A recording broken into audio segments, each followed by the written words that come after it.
बच्चों, कैसे हैं आप सभी। आशा करती हूँ आप सभी स्वस्थ हैं, सुरक्षित हैं और साथ में खुश होकर अपनी पढ़ाई कर रहे हैं। आज हम हल करने वाले हैं हमारी हिंदी की कार्यपत्रिका क्रम संख्या 135A, जो कि आपको मिली है 16 दिसंबर 2021 को। कक्षा आपकी 5वीं है। जो भी सेक्शन है आप यहाँ पर लिखेंगे। पाठ्य पुस्तक हमारी रिमझिम में आप अच्छे से जानते हैं। एक माँ की बेबसी कविता से संबंधित आज की हमारी ये कार्यपत्रिका है और आपने इसी कविता से संबंधित अनेक कार्यपत्रिकाओं को पिछले सप्ताह भी हल किया है। विद्यार्थी का नाम, यहाँ पर आपको अपना नाम लिखना है। शिक्षक या शिक्षिका का नाम, यहाँ पर आपको अपने हिंदी के अध्यापक या हिंदी की अध्यापिका का नाम लिखना है। आइए हल करते हैं आज की इस कार्यपत्रिका को। बच्चों, जब भी हम कुछ नया पढ़ते हैं तो हमें बहुत से नए शब्द सीखने को मिलते हैं। आपने भी कविता में कई शब्दों को पढ़ा होगा जो आपके लिए नए थे। आइए आज हम कुछ शब्दों का अभ्यास करते हैं। प्यारे बच्चों, जब भी हम कोई नया पाठ पढ़ते हैं, नई कविता पढ़ते हैं तो नए नए शब्द उसमें हम देखते हैं और नए नए शब्दों के अर्थ भी हम जानते हैं। तो आइए आज हम देखते हैं हमारी इस कविता में कौन कौन से नए शब्द आए हैं और उनसे संबंधित कौन से प्रश्न पूछे गए हैं। सबसे पहला प्रश्न आप यहाँ पर देख सकते हैं।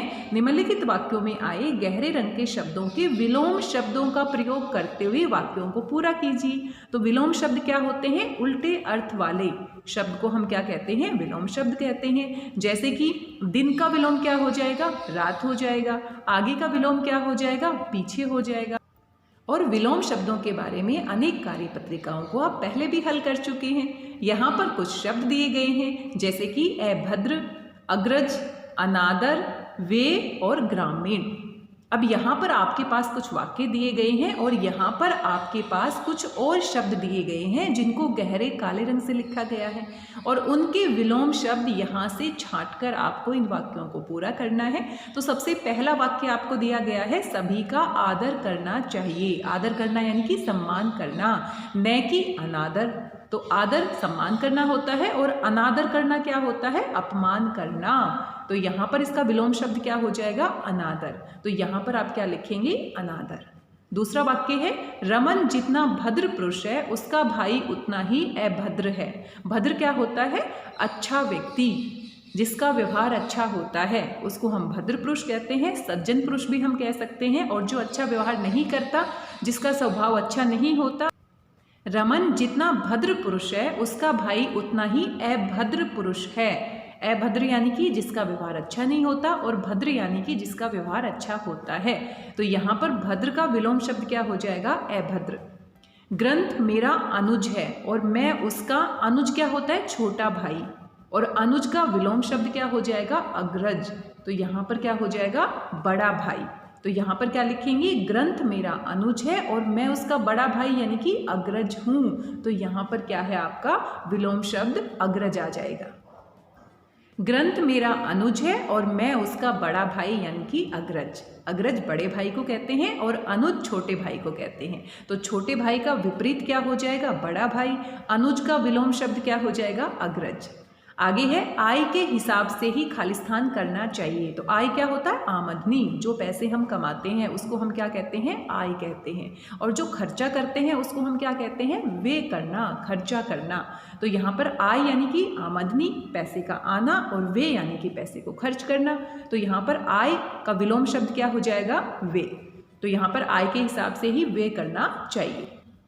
आगे खालिस्तान दिया गया है। खालिस्तान क्षेत्रों में प्रदूषण का इतना प्रकोप नहीं है जितना शहरी क्षेत्रों में है। शहरी क्षेत्र कौन से होते हैं? जो शहर से संबंधित होते हैं। और शहर का विपरीत क्या हो जाएगा? ग्रामीण हो जाएगा। गांव से संबंधित हो जाएगा। तो यहाँ पर कौन सा शब्द आ जाएगा? ग्रामीण। तो इस तरीके से इन शब्दों के विलोम शब्दों की सहायता से इन वाक्यों के खालिस्तान को हमें पूरा करना है। आप इस तरीके से इनको पूरा कर लेंगे। आइए दूसरा प्रश्न देख लेते हैं। नीचे दो शब्द समूह दिए गए हैं। इन दोनों शब्द समूह में से शब्द लेते हुए शब्द व अर्थ के जोड़े बनाकर लिखिए। तो यहाँ पर आप देख सकते हैं, यहाँ पर कुछ शब्द हैं और यहाँ पर इनके अर्थ लिखे गए हैं। तो सही अर्थ और सही शब्द का जोड़ा बनाकर हमें यहाँ इस तालिका में इसे लिखना है। तो इसको आपको पूरा करना है। आइए देख लेते हैं कौन कौन से शब्द यहाँ पर दिए गए हैं। आइए देख लेते हैं इन शब्दों के अर्थ क्या है। कामयाबी, और कामयाबी का अर्थ क्या होता है? यहाँ पर आपको ढूंढना है सफलता, और एक आपको यहाँ पर लिखकर दिखाया गया है। आगे है बेहतर। बेहतर क्या होता है? अच्छा होता है। किसी की तुलना में अधिक अच्छा, हम कहते हैं वह उससे बेहतर है। तो बेहतर यानी कि जब हम दो की तुलना करते हैं तो सबसे अच्छे को हम क्या कहते हैं? बेहतर कहते हैं। तो यहाँ पर आप लिखेंगे बेहतर और इसका अर्थ क्या लिख देंगे? किसी की तुलना में अधिक अच्छा होना। तो यहाँ पर इसके अर्थ को हम लिखेंगे। आगे है अदृश्य। और अदृश्य क्या होता है? जो दिखाई नहीं देता। तो इसका अर्थ क्या है? जो दिखाई न दे। तो यहाँ पर हम अदृश्य लिखेंगे और यहाँ पर आगे इसके अर्थ को लिखेंगे। आगे है भयभीत। और भयभीत क्या होता है? डरा हुआ। जो डरा हुआ होता है उसको हम क्या कहते हैं? भयभीत होता है। तो यहाँ पर क्या हो जाएगा? भयभीत और ये डरा हुआ। इसका अर्थ आप यहाँ पर लिखेंगे। आगे है भिन्न। और भिन्न क्या होता है? अलग। जो सबसे अलग होता है उसको हम कहते हैं वह बड़ा भिन्न है। तो यहाँ पर क्या है? भिन्न और इसका अर्थ क्या हो जाएगा? अलग। तो इस तरीके से इस तालिका को उसके शब्द और उसके अर्थ के साथ आप इसे पूरा कर लेंगे। आगे बढ़ जाते हैं और आगे प्रश्न संख्या 3 देख लेते हैं। तो यहाँ पर भी एक तालिका दी गई है और यहाँ पर कुछ शब्द दिए गए हैं और साथ में उनके समानार्थी शब्द दिए गए हैं। आइए प्रश्न संख्या 3 भी देख लेते हैं। निम्नलिखित शब्दों के लिए उनके सामने दिए गए संकेत शब्दों में से उपयुक्त समानार्थी शब्द चुनकर लिखिए। तो समानार्थी शब्द क्या होता है? जिनके अर्थ समान होते हैं। तो यहाँ पर एक तालिका आपको दी गई है, आप देख सकते हैं। और यहाँ पर आपके पास एक शब्द है, उसका समानार्थी शब्द है और यहाँ पर संकेत शब्द थे। तो 2 शब्द यहाँ पर आपको संकेत में दिए गए हैं। दोनों में से एक सही है। जो दिए गए शब्द का क्या है? समानार्थी। एक आपके लिए यहाँ पर करके दिखाया गया है, जैसे कि सुगंध। और सुगंध का समानार्थी यानी कि अर्थ क्या होता है? खुशबू होता है। सुगंध को हम खुशबू भी कह सकते हैं। और यहाँ पर 2 शब्द दिए गए थे, खुशबू और दुर्गंध। दुर्गंध तो बदबू होती है। तो सही शब्द को यहाँ से संकेत शब्द से ढूंढकर हमें यहाँ पर लिखना है। स्वतंत्र। और स्वतंत्र का अर्थ क्या होता है? आजाद। और परतंत्र 2 शब्द दिए गए हैं। तो स्वतंत्र क्या होता है? आजाद। आजाद आप यहाँ पर लिखेंगे। और परतंत्र क्या होता है? इसका विलोम शब्द होता है। स्वतंत्र का अर्थ क्या होता है? आजाद। और स्वतंत्र का विलोम शब्द क्या होता है? परतंत्र। आगे है प्रेम। और प्रेम यहाँ पर भी 2 शब्द दिए गए हैं, एक समानार्थी दिया गया है और दूसरा आप देख सकते हैं विलोम शब्द दिया गया है। तो प्रेम को हम क्या कहते हैं? प्यार कहते हैं। तो प्यार इसका समानार्थी हो जाएगा और घृणा इसका क्या हो जाएगा? विलोम शब्द। और आपको यहाँ पर क्या लिखना है? समानार्थी। उचित। उचित के लिए यहाँ पर 2 अर्थ दिए गए हैं, सही और अनुचित। उचित का अर्थ क्या होता है? सही। जो सही होता है उसको हम कहते हैं उचित है। तो समानार्थी शब्द हो गया। और अनुचित इसका क्या होता है? विलोम शब्द।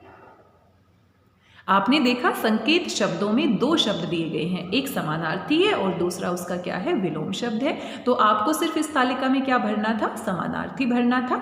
तो ये कुल हमारे 3 प्रश्न दिए गए थे जो कि विलोम शब्दों से संबंधित थे और साथ में समानार्थी शब्दों से संबंधित थे।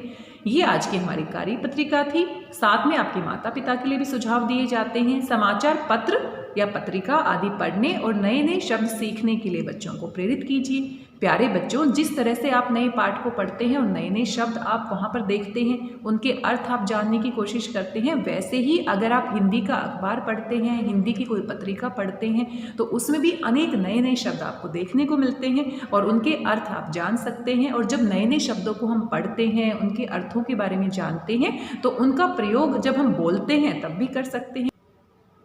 और जब हमें अनेक नए नए शब्दों के बारे में जानकारी होगी तो उनको बोलते समय हम प्रयोग कर सकते हैं और लिखते समय भी हम उनका प्रयोग कर सकते हैं। और इस तरीके से बहुत अच्छी हिंदी भाषा हम सीख सकते हैं, बोलना भी और लिखना भी। जितने ज़्यादा नए नए शब्दों को हम जानेंगे उतना ही अच्छा हम नए नए शब्दों के साथ बोल सकते हैं और लिख सकते हैं। तो आपको हिंदी की कोई पत्रिका, हिंदी का कोई अखबार अगर आपके घर में आता है, अगर नहीं आता है तो आप अपने मम्मी पापा से कह सकते हैं और मंगा सकते हैं और इनको पढ़ सकते हैं, ताकि हिंदी आप और अच्छे से बोलना सीख जाएं और अच्छे से पढ़ना सीख जाएं और अच्छे से लिखना सीख जाएं। तो बच्चों, आपको कार्य पत्रिका मज़ेदार लगी न? अब बताइए कि आज आपने क्या नया सीखा। तो आज हमने समानार्थी शब्दों और विलोम शब्दों से संबंधित कुछ प्रश्नों को हल किया है और एक माँ की बेबसी कविता हम अच्छे से समझ चुके हैं, पढ़ चुके हैं। वहीं से संबंधित ये हमारे प्रश्न दिए गए थे। कोविड-19 के दौरान आप अच्छे से जानते हैं, अपने हाथों को साबुन और पानी से अच्छे से धोना है, खुद भी सुरक्षित रहना है और सभी को सुरक्षित रखना है। आज की इस कार्य पत्रिका में बस इतना ही। आशा करती हूँ सभी प्रश्न आपको समझ में आ गए होंगे। सुंदर और साफ लिखाई में आप इन सभी प्रश्नों को अपनी हिंदी की कॉपी में पूरा करेंगे और मेरे साथ साझा करेंगे। मिलते हैं किसी नई कार्य पत्रिका के साथ। तब तक स्वस्थ रहिए, व्यस्त रहिए, मस्त रहिए, खुश होकर पढ़ते रहिए।